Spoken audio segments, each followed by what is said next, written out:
Hello, Culture Matters podcast. We're back again with another culture topic. Follow me on Instagram, Jay Doran underscore the culture man. If you follow me, you see business topics, culture topics, leadership. Today, I want to unpack one of our culture topics, which is 47% of job seekers apparently cite company culture as their primary reason for job hunting. My goal is to unpack this a little bit more than on Instagram, in a 60-second clip. So apparently in a 2021 Glassdoor survey, 47% of job seekers said that company culture was their primary reason for looking for new employment. In contrast, only 12% said it was because of dissatisfaction with their salary.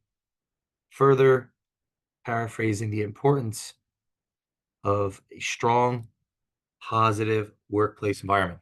That last piece, positive workplace environment. Who gets to define positive? That's my first question. Who gets to define positive? Who's filling out this survey? Is it all of the disgruntled human beings that just so happen to work?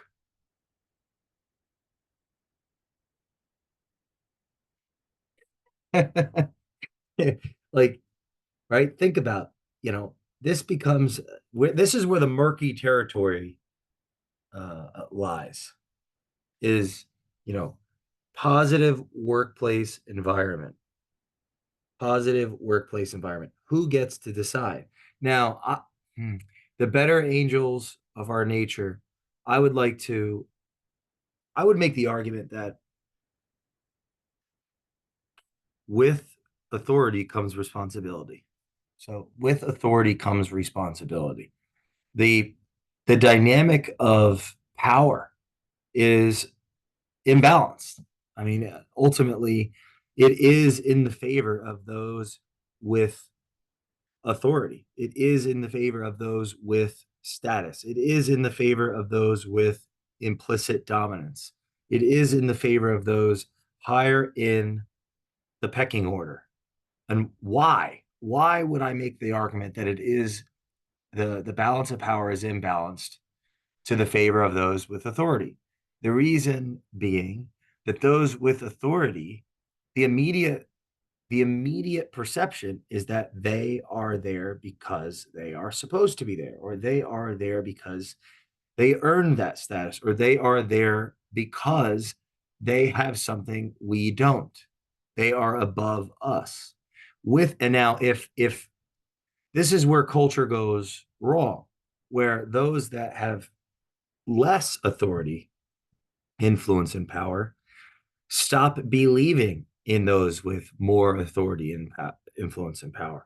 Now, and that belief could be justified. That belief could be based on the lack of responsibility of those with authority, influence, and power. They're not doing what they say they're going to do.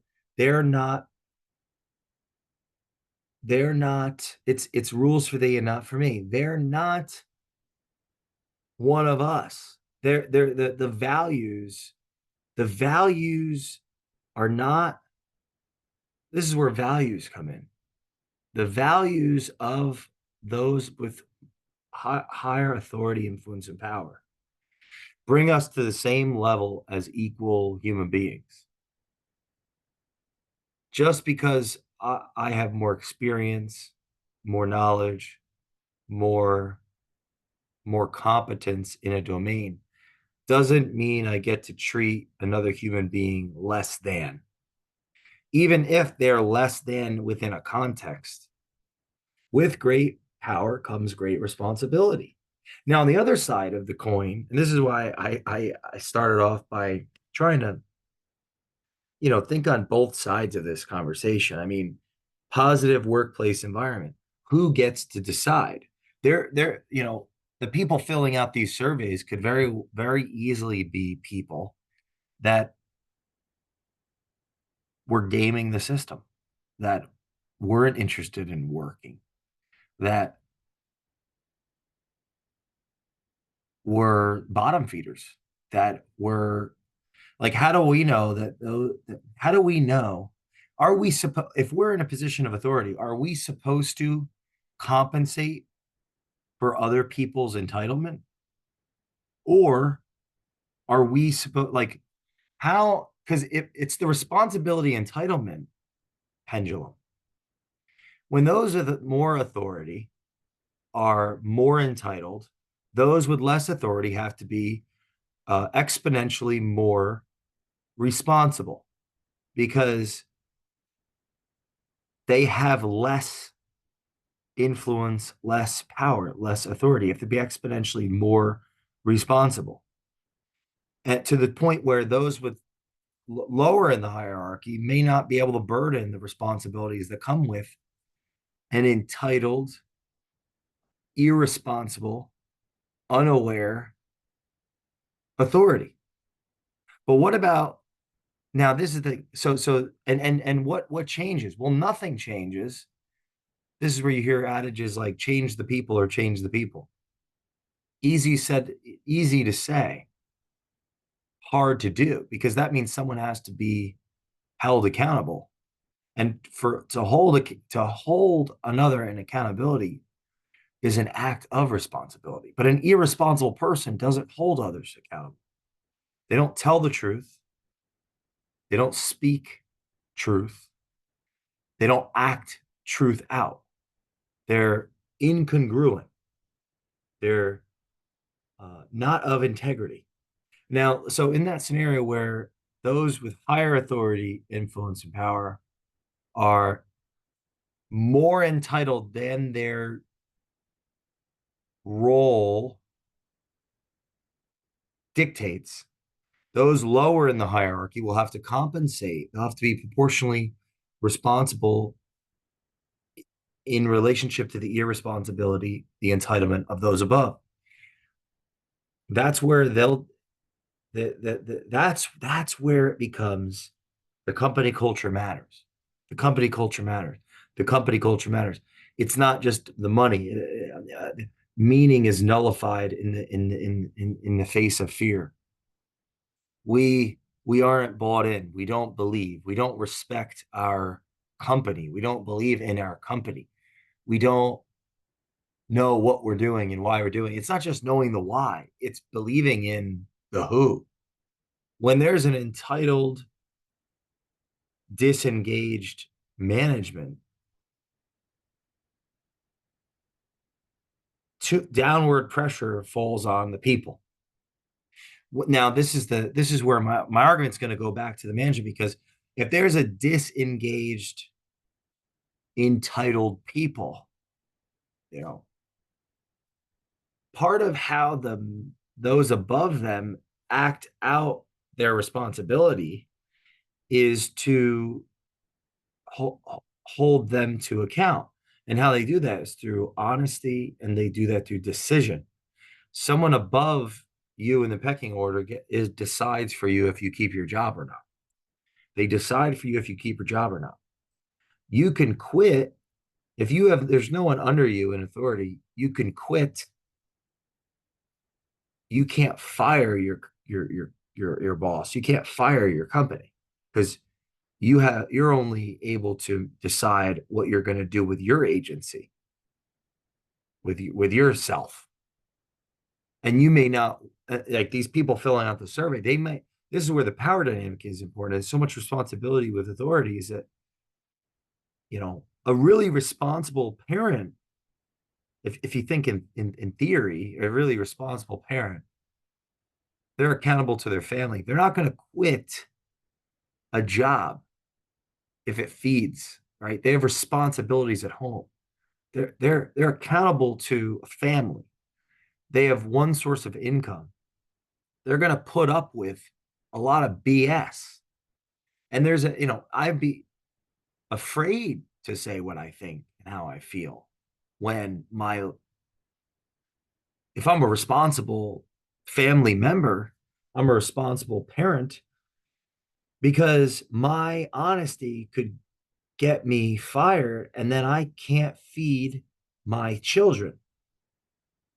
I can't feed my children. So I'm just going to grit my teeth and show up and make it happen.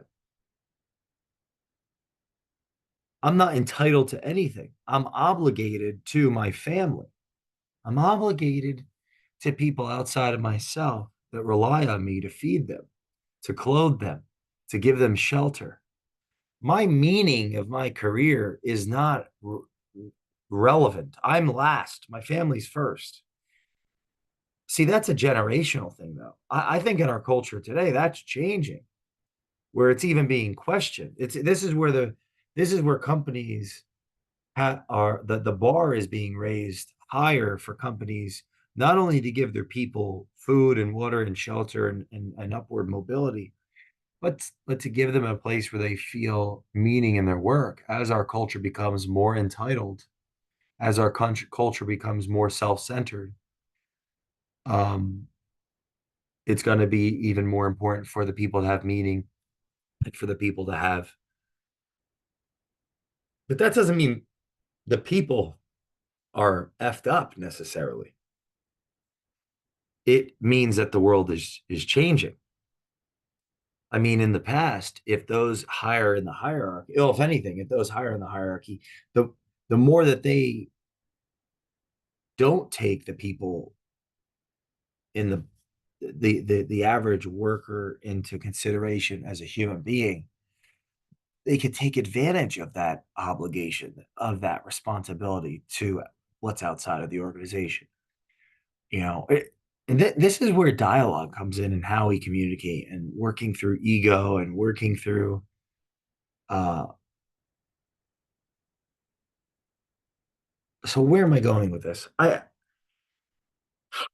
First of all, I don't think people know what they want. If they say company culture, they may not even be sure what does that even mean. It could mean, I wrote a list of things down. And this was this survey was, different. 47% of people say it's company culture, more than money, 12% salary. It could be backwards, where the 12% was really about company culture and the 47% was really about money. And really they're connected, and the order is what matters. And companies that aren't focused on their customers tend to lose sight of their purpose, are not likely having the conversations necessary to serve the customers, which makes it the whole endeavor bigger than themselves. That's where it becomes political and bureaucratic and infighting and egos. And now we're investing more into the people versus more into the customer. And the irony of investing more into the people is we get less out of the people and less out of the customer, which creates even more infighting and more competition and starts to decay the culture. But here are some questions I wrote down. Oh, I should probably finish that thought earlier. If the if those in leadership are doing their job, then that are just disengaged lower in the hierarchy and not bought in to themselves and their career and being, doing the best job possible at their work, they're not going to be with the organization because they're going to be asked to leave, and someone will replace them, because a person that's in a position of authority and influence, if they're engaged in work, they're going to have a replacement because they're working. They're meaning work. What is that? They're sacrificing. They're not doing other things that they could be doing personally outside of work. They're sacrificing what they could be doing for the service to the organization, to their job. They're sacrificing. Part of that job is to attract talent, to have to have their team, to build their team, to get to communicate in a way that does help people get bought in and does inspire. And a lot of that happens just from working. If the people on the team they make sense for the organization, they're going to be inspired just through the osmosis of the person higher in the pecking order being in spirit. They're interacting and engaging with the customer, modeling the values and modeling the behavior. Just there, if they're engaged, they're going to get a lot more out of their team than if they were disengaged under the guise that they're engaged and they're just constantly telling people how to think and what to do and how to act, which is going to create a top down uncomfortable, bureaucratic, painful, boring, monotonous, redundant environment. Which, when we talk about the mundane and boring and monotonous, a lot of success in life comes down to doing the things that are boring, mundane, and monotonous, and doing them very well. And that's just a deeper philosophical, oh, why? Well, I don't know, but that's life. And that's where being responsible comes in and obligated to other people. And things aren't just about what we want to do, they're about what we need to do for the people that we love and care about. And those are, why can't everything be fun? Because life is more complicated than just life being fun. Like all our fun we get to have because people died before us to create penicillin.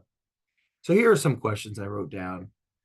This topic was hard for me for some reason. I don't know what it is. It could be it's a combination of things. Um, but what do they mean? Are the hours? This is just thoughts I wrote down. Hours. What's the culture here? Am I a fit? Is this company more bought in on itself and its future than I'm bought in on myself and my future? An employee has to ask themselves that. Did I do enough due diligence when I was in search of the diligence, enough due diligence, even researching my own company to figure out, is this a place that I want to work? Now, at the same time, it's funny, so much onus is on the people. I don't know how much makes sense of research for somebody to do, or the likelihood someone's actually going to do research to work with a company if they need to eat and drink and need shelter and lack resources. How much does it really fall on the people to do that? I, you know, these are big questions. I think we, as a culture, you might put too much pressure on people of what they need to do. But then again, when it comes to individuality and free will, and the idea that if you or me, if I want to be successful, I'm going to do everything I can't possibly can, in theory, to increase the likelihood of my success. Now, at the same time, everybody has a different story and is a different place. And I think a degree of empathy and self awareness should be taken into account there, that not everyone is going to be as proactive in their search for a career. Now, what level of responsibility falls on the organization? I think a tremendous amount, because part of the management's role is to get the most out of its people. And getting the most out of people can actually create the capacity for them to have a more meaningful life if their agency is involved with that getting the most. And I think conversation, the ability to have conversation, is a big part of this. Now, of course, we don't always, we can't talk through every decision, because then we would be unable to act and make decisions if we're talking through every decision. And where we're in the world of competition, we're competing. It's a race, and we have to win the race. We can't lose the race. Oh, we all felt really good about the outcome, but you lost. That's where the life is not fair, and we're going to make mistakes. So here are some other questions. Does the boss suck? Ownership, are they assholes? How's the pay? Are there benefits? What are they? Do they align with my own personal goals, needs, wants, desires? Do I even desire a career? Have I thought through my own career, my own life, and my own planning? I guess, what level of responsibility does the organization have? I think if I'm in this position of authority and influence in an organization, I want to do the best I can to give my people the resources they need to start thinking about these things and contemplating these things. One thing I've found from trying to do that is that a lot, people don't think about these things, and why should they? And it's okay if I do and someone else doesn't. I don't need to project my worldview on them. But The question I would ask any of the listeners that are in positions of authority is to how well have you come alongside your people and tried to figure out what they want and why they want and attempted to help them figure out how to get there through your organization. Um, that may get, well, ultimately, that's going to get more in theory out of the people because now they're thinking and they've got more skin in their game of life. That's hard to do at scale in any organization because there's only, those are one-on-one conversations. There's one-on-one conversations, and then there's one to many. One to many is going to be information that's blanketed, they're exposed, that aren't necessary. People, everybody's meeting that information through their own biases and their own lived experience and their own emotions and their own degree of intelligence and awareness and education. So out of 100 people in a room, a percentage are going to get it and a percentage aren't. And then, of course, there's one-on-one, and that goes against, there's only so much time. What can the human resource department do to actually create proactive rituals and provide, and what can an organization do to provide resources to the human resource department so it really is a human resource department and not just a reactive medium of self-defense so the organization doesn't get cancer, right? Protect its downside from disengaged, disenfranchised employees. This is where I have the great opinion that the leadership of the organization sets the culture. The CEO is the heart, They're the chief heart officer. There isn't a chief heart officer. That the CEO's behavior integrates the culture, and they're the heartbeat, the trust that they create, the excitement and euphoria, and the capacity to reason and think and abstract and get things done has a relationship with how they engage in the organization. And every person is fallible and has blind spots, and so in turn, every CEO is going to be fallible and have blind spots. And also, people are different. People are in those positions. There are different ways to run organizations. There are an infinite amount of ways that culture manifests, and it'll be argued probably forever, just like it has in the last thousands of years of philosophy. What is good and what is the right way to live, right? That's why we have ethics and morality courses and courses that are against ethics and morality. This is just another thought, like what kind of companies were polled and who did the poll. I think it should be self-evident that I think culture matters. It's how we work that reveals our values. It's and the recurring themes in these culture topics is about engagement, disengagement, clarity of vision, is strategy, rituals, and so much more. But I guess to put a bow on this conversation is it's a two-way street between the people and the management. But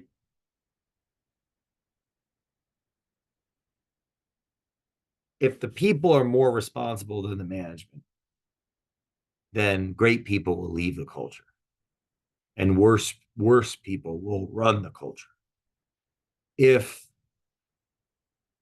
and if the management's argument is that the people are irresponsible and entitled, and they're not changing the people, then it's them that's less responsible than they think they are and more entitled than they think they are, and they need to grow or go. Like it's them that needs to have a re-education or a re-evaluation, and this is part of the reason why boards and there are shareholders and there are all these third parties that manifest as an organization gets larger and larger and larger, which creates checks and balances, and why people like myself and firms like us exist to help an organization get back on track when it's going off the tracks as a byproduct of success. because success undermines future success in relation to its leadership and in relation to their purpose and their passion and their ability to compete, which has a relationship with how cooperation occurs and at what degree inside an organization. So 40% of job seekers cite company culture as their primary reason for job hunting. Part of that could be the culture, the zeitgeist of our times. The world is changing. We are more entitled. It doesn't mean we're worse humans. There's more information. There's more. And with greater opportunity comes more responsibility. And I think the bar, I don't know why I'm holding these tissues. I was sneezing before. The bar is being raised for managements to not only work and get things done and be all in that capacity. It's like we're asking so much of ownership, of leadership. We're asking the sinners to be saints. We're asking the people that are pursuing their own self-interest and sacrifice. Because when you run a company, it comes at a sacrifice. It's period. Like it's going to come at a sacrifice. You're not necessarily the ideal avatar of balance and good health and good will and good character. There's some character deficit that's fueling that high performing activity. And we're asking as a culture, those in positions of authority, influence, and power to be something that they may not be, which is the saints. You're expecting saintlyhood from sinners. And, these aren't churches. We're expecting companies to be run like churches. If we're going to hold, and it's in a sense, yeah, that is what is being called to of businesses the if there's more information, there's more opportunity, people have their a desire for more meaning in work as a consequence of obligation being less.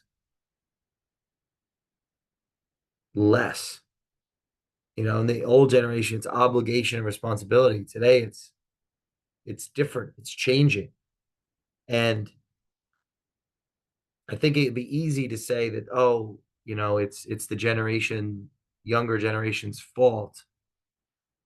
Maybe it's actually an integration that's taking place, that the younger generation is going to be smarter as a result of having more information and growing up in an age where technology can speed things up and can give uh can be, has all these advantages to the youth. And what we need are the values of the past synthesizing with the technology of the present. And we're going to get more done with more meaning. This might just all sound like a bunch of idealistic bullshit, but if 47% of the people are asking or citing company culture as important, clearly something's going on. Clearly something is going on. Even if it's not true and people don't know what they want, what they think they want is culture. We've got to figure out what it is they want and solve to it. And that's why culture matters. So if you get anything from this conversation, it's that culture is something to think about.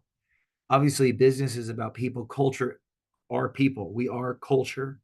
We are together in this fight of life, and we're creating value or we're consuming value. And we can't consume too much because then we run out of value. We can't create too much because that creates a whole host of other issues if we're not consuming. Because when we consume, we create. Right? An example of that would be, sacrificing at work, having a holiday where you're consuming food and drink and being merry with people. You're consuming, but you're creating something differently. Work, you're creating, you're sacrificing, you're for the customer, for other human beings, for your neighbor, and you're not consuming for yourself.